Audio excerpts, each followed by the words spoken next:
আসসালামু আলাইকুম। বাংলাদেশ স্কাউটের নতুন একটি সার্কুলার প্রকাশিত হয়েছে। তো আজকের ভিডিওর মাধ্যমে আমরা বিস্তারিত তথ্য দেখে নেওয়ার চেষ্টা করব।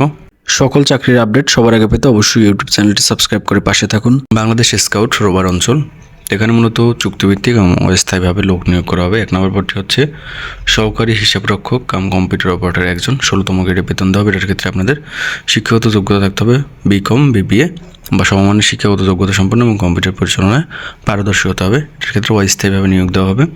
ড্রাইভার 15তম গ্রেডে বেতন দেওয়া হবে, পদসংখ্যা একটি। এক্ষেত্রে এসএসসি বা সমমান পাস এবং 5 বছরের গাড়ি চালানোর অভিজ্ঞতা সহ বৈধ ড্রাইভিং লাইসেন্স থাকতে হবে। এটার ক্ষেত্রে আপনাদের অস্থায়ীভাবে নিয়োগ প্রদান করা হবে। এরপর হচ্ছে অফিস সহায়ক কাম গার্ড একজন নিয়োগ করা হবে এসএসসি পাস। এটার ক্ষেত্রে চুক্তিভিত্তিক বা আউটসোর্সিংভাবে আপনাদের নিয়োগ প্রদান করা হবে। এরপর হচ্ছে ইলেকট্রিশিয়ান ও স্যানিটেশন মিস্ত্রি কাম ইকুইপমেন্ট অডিও ভিজুয়াল অপারেটর একজন এসএসসি পাস হলে আবেদন করতে পারবেন এবং সংশ্লিষ্ট বিষয়ে ট্রেড কোড সার্টিফিকেট থাকতে হবে এবং অভিজ্ঞ প্রার্থীদের অগ্রাধিকার দেওয়া হবে। তো এর ক্ষেত্রে চুক্তিভিত্তিক বা অস্থায়ীভাবে আপনাদের নিয়োগ প্রদান করা হবে। এরপর হচ্ছে সর্বশেষ গার্ড কাম মালি, এর ক্ষেত্রে পদসংখ্যা 2টি, 8ম শ্রেণী পাস হলে আবেদন করতে পারবেন। এটার ক্ষেত্রে চুক্তিভিত্তিক বা আউটসোর্সিং পদ্ধতিতে আপনাদের নিয়োগ প্রদান করা হবে।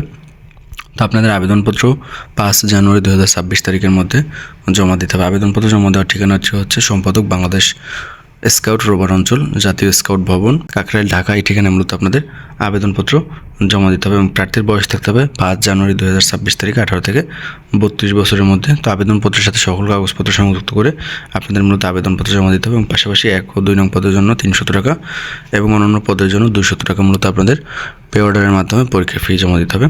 আশা করি আপনারা বুঝতে পারছেন। যদি কোনো ধরনের প্রশ্ন থাকে অবশ্যই কমেন্টের মাধ্যমে জানাবেন। এবং এটা কিন্তু সরকারি চাকরি, এখানে মূলত অস্থায়ী এবং আউটসোর্সিং পদ্ধতি আপনাদের নিয়োগ প্রদান করা হবে।